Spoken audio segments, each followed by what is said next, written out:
Hello, Fargo. Welcome to Talk of the Town with Jon Adams on a hot and steamy Wednesday afternoon.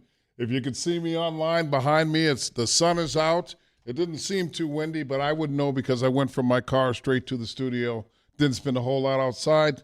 Whole lot of time outside. I'm excited for today's show because we're going to talk about a myriad of topics, starting with, we had the election yesterday, and congratulations to John Strand and Michelle Turnberg for securing seats on the city commission.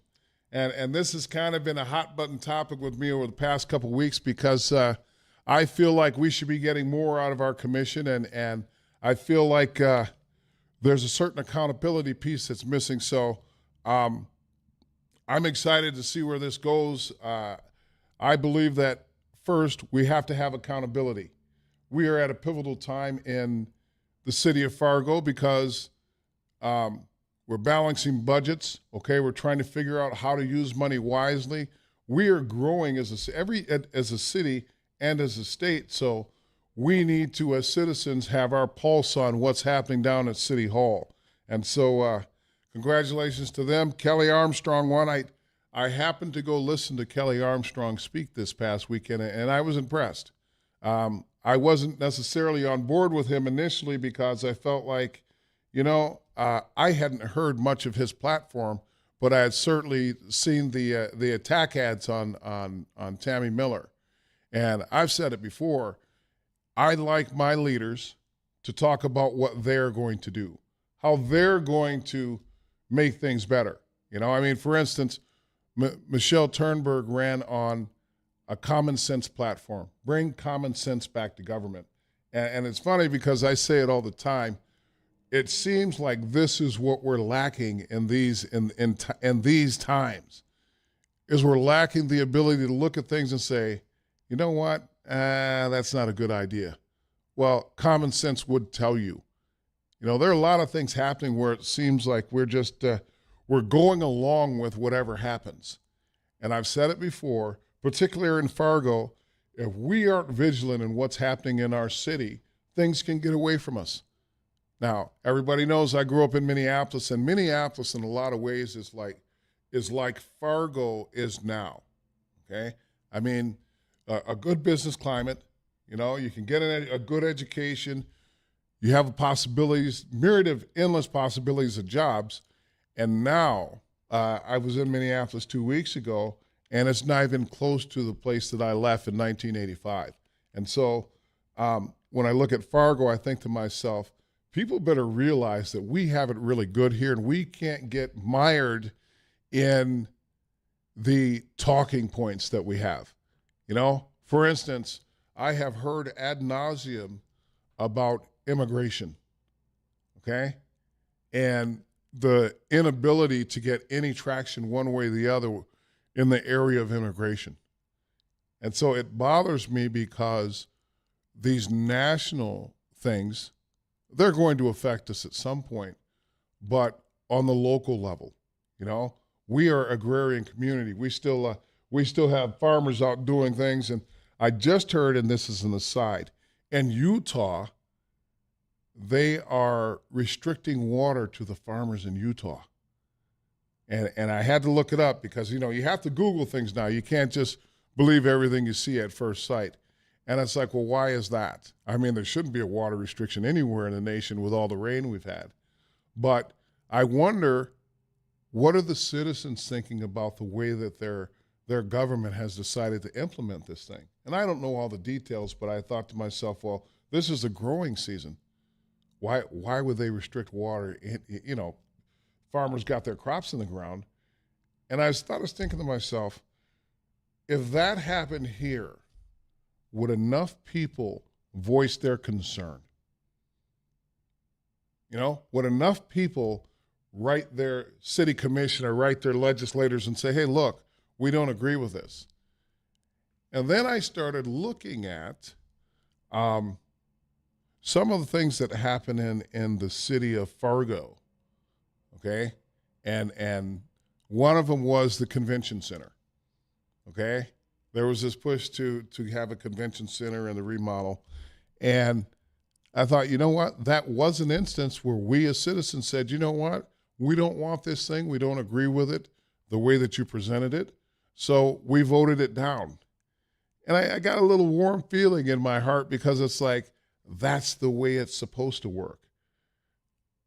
Unfortunately, word around the campfire is that there may be another round of trying to push this thing through. And so, I'm of a mind that anything that the city wants to do to build or develop, throw it to the private sector first. Give them an opportunity to build it, because you'll find out if it's a worthwhile venture simply because if it doesn't make money, our businesses aren't going to jump in with both feet. And if our businesses, and even if they decide, well, should we partner? If they're not willing to partner in some of these things and share in some of the debt load and some of the things that have to happen, probably not a good idea to try to push it through. So, for instance, with a convention center, unless there's a private entity that says, hey, this is a good idea, I want to jump on board with you, probably shouldn't happen. So today I want to talk about that, as well as I have to put this out there. So it's our 5th annual Juneteenth celebration. We have 2 of them. One is going to be held June 15th from 12 to 6 at the Broadway Square. Okay? So we're going to have art installation, resource tables, food. There's free admission. There's a children's book reading. Kids under 16 eat free. Holy cow, I wonder who's funding that thing. Juneteenth merchandise, bouncy house, and a host of other activities. And so I'm pushing this because, like everything in Fargo, we need to be involved in it. And this is a chance for people that maybe don't know much about our culture or our history to come out and see what we consider African American culture. As you know, Juneteenth is a celebration of our freedom from slavery, or our Independence Day.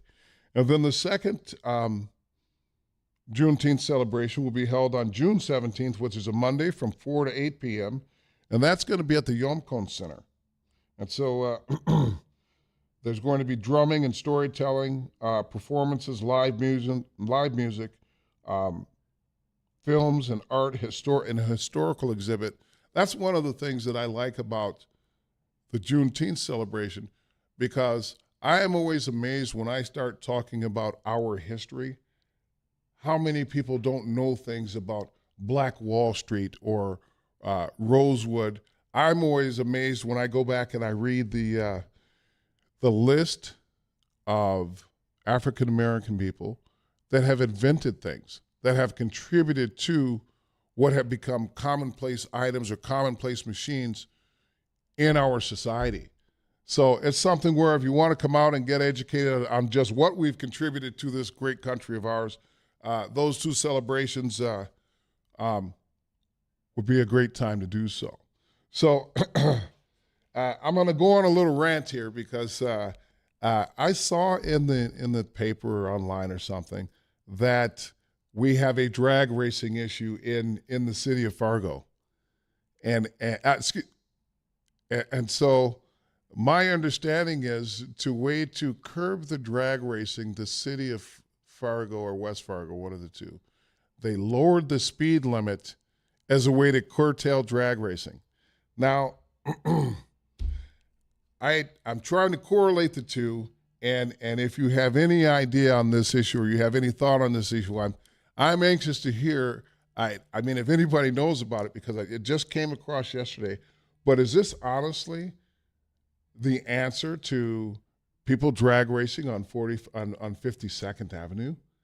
I want to hear your thoughts on it when we come back, and we're also going to talk about the local election, and towards the end of the show, we're going to talk Minnesota Vikings. This is Jon Adams for Talk of the Town. If you want to call in, the phone number is 701-293-9000.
Welcome back to Talk of the Town with Jon Adams. I was just looking online here, and I was looking at the election results for City Commission, and Michelle Turnberg won with 6,850 votes for City Commission, and John Strand, 6,579.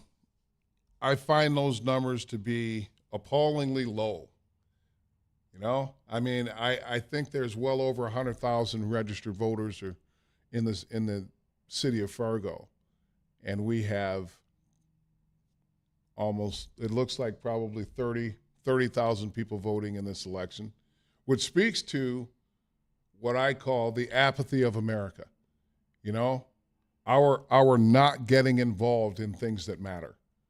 But I can tell you, this past weekend, and as I've ramped up my talking about politics, which is driving me crazy because, you can get lost in the myriad of all the stuff that's going on. And one of the things that I preach is we have to be involved as citizens. And looking at the numbers here, and by the way, if anybody's asking, yes, I did vote. I look at these numbers and I think, what are people doing? How do we solve the issue of voter apathy?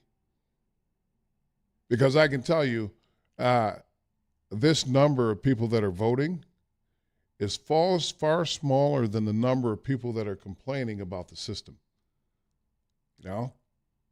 And I've always said that you have a civic duty to vote, okay? Or you don't have a right to complain about the conditions in which you live or the legislation that's passed by the leaders that are elected. And if anybody wants to call in, if you didn't vote, I would love somebody to call in and tell me why you didn't vote.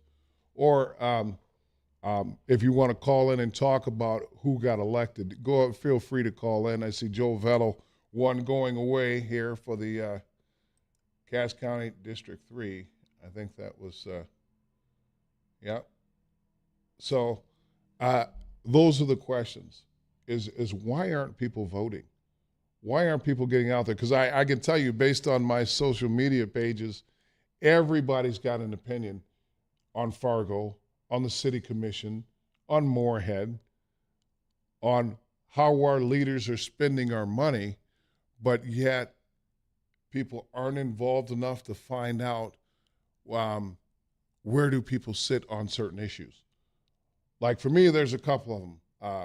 DEI, of course, being at the highest at this point because I think it has a place in our system. And I've said it before, we need to have it in a way that is effectual and an actionable plan. And I'll be the first to say it. I think that the city commission has failed miserably in that area. They basically paid lip service to something that to a large portion of our population is highly involved in. And I met with a group of leaders last weekend, close to 30 of them, minority leaders in the African community and Muslim community and all minority communities. And they were all concerned about the direction that DEI was going to go, is going or will go. And so it's like we as citizens have to examine why is that? Why do we have a program that first is underfunded and understaffed? Our city leaders need to have the foresight to say, hey, look, if we're going to enact this thing, we need to put resources behind it. And that hasn't happened in any way, shape, or form. So it's like any business. I can have a business concept, but if I don't fund it or staff it, my level of success is going to be minimal at best. And that's what I think we've seen in the city of Fargo in the area of DEI. Right now we have 2 people that are working in that area, but we have over 30,000 people that fall under that umbrella. So it's like, my big question is, we were told a year ago, you know what? We recognize that we implemented this thing poorly, And we're going to fix that. We're going to make sure that we get this thing right. I haven't seen anything that says that there's been any movement, and I can tell you that I don't know that it's going to be around much longer.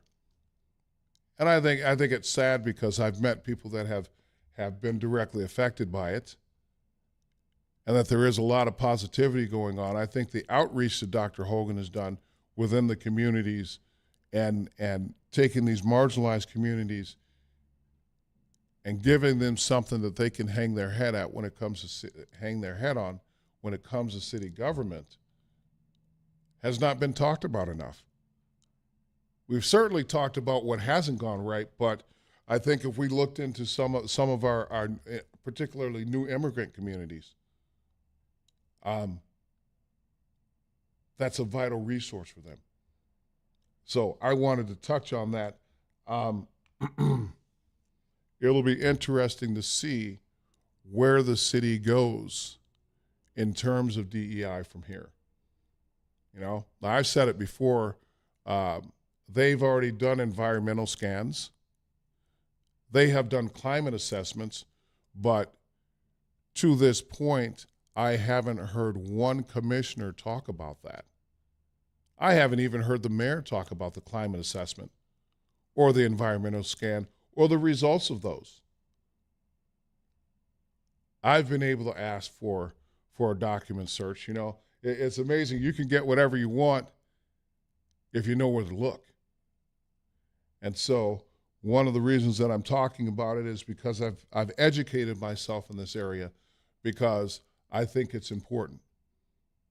The unfortunate thing is the way it's being presented is an all or nothing alternative. And so because that's the way it's being approached, I think that it rubs people the wrong way. But either way, do your research and decide for yourself. But I'm interested to see what's going to happen, because if that goes away, what do we do about the influx of people that are coming in? How do we meet the needs of those people? Where does their voice now, where does it sit in the city in the local government? Because I could tell you that when we had the riot, or like I said, the social disturbance in Fargo, this was the response. The city leaders said, well, we had to do something, so we're going to create a DEI program. That will help these people have a voice, okay? So now, that was supposed to be the fix, right? DEI was supposed to help people that feel marginalized have a voice in government, to be able to be heard, to have their own champion in government. And now I fear that champion is going away, so then does that mean that the people that this program was meant to benefit are now going to be set back 5 years? Does that mean that the level of communication understanding that our city leaders have about our community goes back to pre-George Floyd, where people felt disenfranchised and unheard? So it's an interesting question, and you know, I have my opinions, but let's face it, I don't have all the answers. If I did, I'd probably run for it. Nah, I would not run for president. But it's things to think about. You know, we have a real need in our schools, in our city. We have needs that need to be addressed, okay? And immigration, whereas people want to talk about it, for the city of Fargo, that's not even fifth on the list of things that need to be addressed. We have a worker shortage, big time. And it doesn't show, there's nothing showing that we're getting people moving to this area. Okay, so as a businessman, I struggle to get people to work, you know. Most of the business owners that I know are struggling to find people and fill positions. That's something that, what are our city leaders doing to strengthen our ability to attract? The teacher shortage is crazy. We have teachers leaving in droves. And the funny thing is they're leaving and they're going right across the river. What does the state of Minnesota know about teachers that we don't? What are our legislators doing? You know, and that was an answer. That was a question that was asked of Kelly Armstrong, and he said, to be honest with you, that's something that I'm looking at, and I don't have an answer. But if I get elected, I'm going to go in and we're going to figure it out. These are troubling times for us. I mean, I would be, if I had a young son or daughter at this time looking at the way schools are run, the things that are happening in our schools today, I would really be, I would be on top of it. I would want to understand what our school board um, members are doing. Okay, I've heard this. I've heard this term. Make it make sense. Right now, we have teachers that can't teach. They're more policing in their classrooms than anything else, and it's like all of this stems from what happened yesterday, voting. We need to become aware of who we're putting in these offices. We need to pay attention to what people are saying when they say they want to run for city government or they want to run for school board. I've said it before on a national level. We have a Supreme Court that have basically stripped away what I think women's rights are. They've rolled back rights that benefited minorities. Okay? And it's like, why aren't we paying attention as citizens? Well, Big Game James says we're up against the break. When we come back, we're going to lighten it up a little bit. We're going to talk some Vikings football in the upcoming season. If you feel like calling in, the phone number 701, call in. The phone number 701-293-9000.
Wow.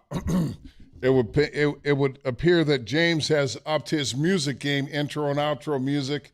Well played, sir. Well played. So before we get started, I wanted to talk about the fact that for the first time in 59 years, Morehead State will not be having a fireworks show.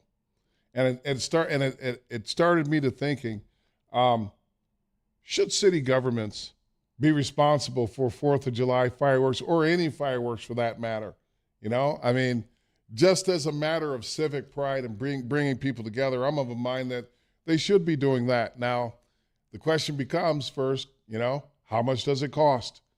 With so many people in need, should we be spending money frivolously? Me, I'm in favor of it. You guys got any opinion on it, let me know. So we're going to lighten it up a little bit. I got Big Game James behind the board, and I wanted to talk Viking football because everything coming out of camp, of course, everything coming out of every football camp, people have high hopes that their team is going to make the playoffs and go to the Super Bowl. I personally am under no illusions, but I do have a theory, and I will talk about that in a little bit. But, James, here we go, buddy. And this is going to be something we're going to do from time to time because, after all, I'm a Viking fan. I even got my logo on my shirt today. Looking at the division, to me, honestly, I think it goes Packers, Vikings, Lions, Packers, Vikings, Bears. Now, it's sad because everybody wants me to say I think the Vikings are going to win the division, but we have to be realistic about some things. We have a young team. I'm amazed at the way Kwesi has flipped this team in a little over 3 years. I mean, they have totally revamped the team. There's a lot of pieces in place, but you have to get those pieces to gel. You have to get those pieces to work. You're bringing in a journeyman quarterback in Sam Darnold, and, that guy, from all accounts, they say that he is an awesome preseason quarterback. He's an awesome practice quarterback. But when the bright lights come on, he sees ghosts. Well, I think that the Vikings will go as far as Sam Darnold will take them. What do you think, James? I mean, that's not a bad take at all. At the same point, I think he sees ghosts because he spent 5 years with the Jets and Panthers combined. And let's just say since Cam Newton's MVP season in 2015, I don't think anybody's willingly went to the cities of New York or to Carolina and said, we're going to win football games except for Adam Thielen. And they proceeded to have the worst record in football last year. So I don't want to take a shot at our man from Detroit Lakes, but he's, I think, the only person that said that you'll win from one of those two places in the last decade, and He was far from accurate on that one. I know he lost his one start with San Francisco this past year. It was that Week 18, just basically getting out there and fielding a team to make sure everybody's healthy for the playoffs. Right. I think Darnold's a little bit better than he's been given credit for at this point. He has never had much talent around him. This is going to be the most talented team he's been a part of since probably his sophomore year at USC, which that's been 7-8 years now at this point. So I'm hopeful. I'll put it that way. I'm very hopeful. I have more confidence, I think, in Darnold coming in and making an impact than I did with anybody else you were looking at, whether it was for Dobbs last year for the Vikings, whether it was Mullins, Jaron Hall. It just seems as though if somebody's going to be able to work with the pieces they have, hopefully it's going to be him. So it's just a matter of seeing how it all unfolds. But it does help that he has guys like Justin Jefferson, Aaron Jones, TJ Hawkinson at some point this season. And he has two legitimate tackles that could be Pro Bowlers as well. So the interior offensive line is still a little bit of a question. But and I've said it before, if your center is getting pushed back into your quarterback, it doesn't matter who's back there. But I think the difference is he doesn't have cement feet. Yes. He has the ability to slide in the pocket. I watched a little tape in anticipation of our conversation today. From all those ghosts you was seeing, he had to slide. Yeah, right? I like his movement in the pocket. He's got a good arm. He's a good velocity. He can make all the throws. I think the offense that the Vikings run is conducive to what he can do. You know, Very much I so, think yeah. I think that there's just so many different play designs and the way they scheme games. You look at Mullins. If Mullins had a little more calm about him, you know, I mean, you look at I believe he had 2 games where he had plus 350. I think it was the final I want 2 to games. say of the he went over 400 twice. Yeah, It was yeah. like 440 yards against the Bengals that game that they lost, because if he doesn't have somebody open within that 3 count, he just sees how far he can throw it. Right. And that didn't benefit us very much. No, and that's the thing is that Darnold seems to be much calmer than he was with the Jets, but I just think that and the fact that they have a bona fide running back that can catch out of the backfield, that's such an underrated piece of an NFL offense. Mm-hmm. A guy that can, and secondly, he can pick up blocks. Yes. You know? I mean, that more than anything else, the number of times that Kirk Cousins would get swiped at or touched because a guy either missed blocks or got pushed back into him. Well, now you have a running back in Jones. He's a beast. I went back and watched him. I almost threw up watching him in a Packers uniform because, the only green and gold I want to see is in the SU. But So you got to watch him when he's on the road, like in Detroit or something. At least it was a white jersey then. right. Just ignore the trim. So I'm really excited, but I said I like the fact that the defense got younger. The defense got younger. They got more athletic. They've got some pieces that I think are going to surprise a lot of people. And what people don't realize is that Brian Flores is a schemer, okay? Now, there were times last year when it didn't look like it. It looked like a hodgepodge and it looked like guys were out of position.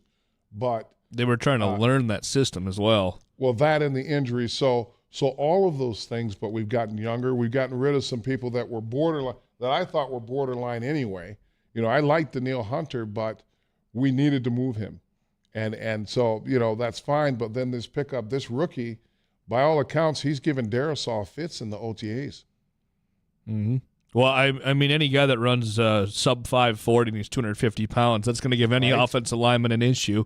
Right. And Darisaw is I won't say as good as they come in the NFL, but I would argue he's a top 5 left tackle in football when he's healthy. He is a guy who we were hopeful out of Virginia Tech, and he has produced at a very high rate. And defensively, I think there were some very sneaky moves that they went out and did this offseason, getting a guy like Jonathan Greenard, who was from Houston.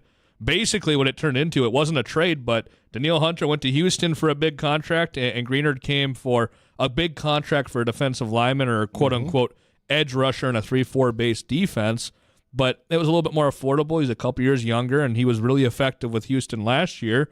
And like you said, the Flores scheme, I think, will help out a little bit with him. You bring in a couple of guys like Andrew Van Ginkel and Blake Cashman who have been in the league for 4 or 5 years. They've been there. They've done that. They understand the system. They understand what the NFL is about, and they both have 30 approaching. It hasn't already come and gone. It's not in the rearview mirror at this point. So they'll be able to help guys like Ivan Pace and Dallas Turner and those type of guys, Brian Asamoah, who maybe are a little bit undersized overall, a couple of them, but they're figuring things out in the NFL. I'm very excited for the improvements, I think, defensively that they're going to make this season with Flores. Well, I was happy that he stayed for a second year. I would have been happy for him if he got another head coaching job, but I think some of the politics of things that have happened the last 4 or 5 years have kept him in Vikings purple for at least one more season. Well, I'm hoping that he stays long enough to win a Super Bowl. I live on the Trent Dilfer theory of how to win a Super Bowl. And that is, Trent Dilfer, to hear him tell it, he was all world and he has his quarterback camps and all of that. But he was serviceable at best as a quarterback. And they won with defense. And they won that whole year. It was a strong running game. Was it Jamal? I forget his last name. But they had a dynamic running game, and they had a strong defense. And that's what I'm hoping that we're looking at with the Minnesota Vikings. Now, there's a lot of hope there because we have other people in the division. We're going to talk about the hated and disgusting Packers because, hey, we don't want to be too biased. We need to talk about them a little bit. But looking at Jordan Love, it makes me sick to my stomach that it appears that the Packers have hit on another good quarterback. Yeah, that's not very promising for me and my my fandom, to say the least. It's going to be a good talking point within the division for probably the next decade plus, but not for the colors I was hoping for. Right. There's probably 28 other teams I would have preferred him to have gone to. So, yeah, but you know what? It'll work out for him, possibly. All depends on health, things of that sorts, but we'll see. We got to go to a break, though. Oh, geez. We're against the break, man. We spewed right through it. Wow. Well, hey, if you guys want to call in and comment on anything that happened on the show today, you can call in at 701-293-9000. We'll finish up with a little more Viking talk, and we'll go from there.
Welcome back to the final segment of Talk of the Town with Jon Adams. We have been talking everything from the election to Viking football to the Juneteenth celebration, two of them which will be held this weekend, one on Saturday downtown. Let me just turn this sheet over so I can get it right. The Broadway Square, 12 to 6 p.m., and then Monday, Juneteenth celebration at the Yomcon Center, the big boat by the river. That's 4 to 8 p.m. I would encourage people to come out and experience a little bit of our culture, our music, our food, young people, talented people doing great things, as well as a historical perspective of the brothers in the United States. So continuing on with our talk, our Vikings talk, we were talking about the defense over the break and the fact that one of the people that I love, Harrison Smith, and part of it is the guy always seems to be in the right place. And you know, back when I was coaching, I would always say that the really good guys are students of the game. So you look at it, this guy isn't a physical presence like he used to be, but he always seems to put the defense in the right position. He seems to get those secondary playing where they should be playing. So I'm excited about that. But continuing on with the Packers, though, you know, they've got Watson over there, and I've said it before, if they could ever figure out how to fix that guy's hamstrings, he would be deadly.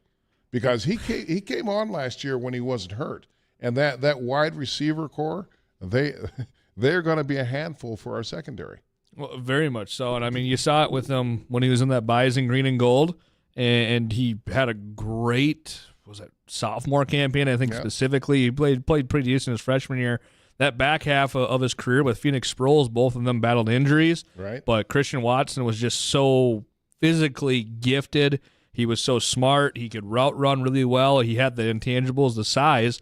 The Packers took that chance on him early on in the draft, and his rookie year, he battled through some of those injuries as well, but at one point, I believe it was 6 consecutive games in a row, he caught a touchdown from Aaron Rodgers, and when you had Jordan Love come into the lineup for them, Rodgers gets traded to the Jets, and when he's been on the field, it's been a little bit of that Romeo Dobbs, who was that same draft class as Christian Watson, and Christian has been very serviceable when he's been healthy and in uniform. He's too many times been wearing a jersey without shoulder pads on, and it's tough to see as somebody who was able to watch him grow as a player in college, but it's not too disheartening as a Vikings fan at the same point. Right. So, well, I never root for anybody to be injured, but if he missed a couple games, I wouldn't be too sad, because when him and Dobbs are on the field, it fits. But before we wrap up, I do want to talk about the Bears, because I've got a number of friends that are from Chicago, the Chicago area, and they've been talking a big game this year. And I'm here to say it first: Caleb Williams is going to be a bust on the scale of Ryan Leaf and Jamarcus Russell. Oof, man! I honestly believe that, because I think that he's very overplayed as well, but that's bold. Well, it's bold. It's bold, but you look at the Vikings. First of all, I don't think they handled the Vikings. If you look at the Bears, I don't think they handled the Justin Fields thing properly. I don't think they did either. According to reports, he was kind of a prima donna, and he didn't really want to listen to coaching. He didn't want to listen to the veteran leadership that was in the building. Mm-hmm. And so, if you're a coach and you're letting we've seen it with Kyler Murray, where the quarterback gets to dictate things and people aren't following this guy because he's not leading them. He doesn't display those leadership qualities. Well, if you're a coach, it's up to you, first of all, to teach those leadership qualities. I mean, you look at a Mike Tomlin. He's been in the league 17 years, and you don't hear those sort of things coming out of Pittsburgh. And when Tomlin they did happen, just got an extension, didn't he, this week? Yeah, he got an extension. Well, he's the only guy he's never finished under 500. Right. And, I mean, I know the Steelers were good when he first got there, but the last 4 or 5, it's been a very misfired team all around. I mean, the fact that 17 years. That's nuts. And last year, nobody expected them to do anything, and they still finished above 500. Insane. But the thing is, you look at what he did. When what was it? Mendenhall, Richard. Okay. Yep. He got rid of him. He got rid of AB. And everybody else fell in line. And they like I said, they managed to stay above 500, but that didn't happen in Chicago. In addition to blowing up a lot of their good players, trading and this and that, and they had 3 draft picks, and there's not a prognosticator on the planet that said they had the best draft. Now, I'm sorry, if you have 3 draft picks, one of them should have been the guy that we picked up, which was Turner. Mm-hmm. To anchor that. And I'll give Chicago credit. They've always had a dynamic player on their defense, whether it was Singletary or Urlacher, but they didn't do that. Mm-hmm. And it's like, what are you doing? You got 3 first-round draft picks, and you didn't shore up your defense in any meaningful. Well, okay, they didn't do it, and so just that dysfunction within the coaching with the GM. I think they made some moves, but I don't think they made enough moves to make this a situation where we're going to look at the Bears and say, "Uh-oh, we need to be worried about the Bears." I think they did a good job getting Rome Odunze, the wideout out of Washington. I think he's going to be a special receiver, but probably the biggest sleeper in the draft and who's going to end up being the most impactful player from this draft class for the Bears, it's the guy that got in the 4th round out of Iowa. Who's that? Torrey Taylor, the All-American punter. You kidding me? 1 out of every 3 punts for the University of Iowa and that historically bad offense last year inside the 20-yard line. Well, Bears fans are going to love him. He's going to sell more jerseys than Caleb Williams. Well, let's go back. As long as we're talking punters being valuable, let's not forget Seabass with the Raiders, Sebastian Janikowski. Oh, yeah. So if he's on that level, I mean, they drafted him in the first round. Mm-hmm. You know, and everybody was like, "What?" And he for years, you could count on that guy to come through. Well, that's not saying much if your punter is going to be the cornerstone of your offense. But again, a good punter can flip the field on you in a hurry. So, hats off to the Bears. We'll see what happens. But anyway, I just think that we haven't touched on Detroit. Detroit is scary, and it sounds like we're out of time. We'll have to hit Detroit on another day. I want to thank you guys for tuning in to Talk of the Town with Jon Adams. You guys have a great week. Enjoy the weather. It seems like it's going to be nice. I don't think there's any real threat of rain. There might be a storm here or there, but get out and enjoy the weather. And as always, stay black.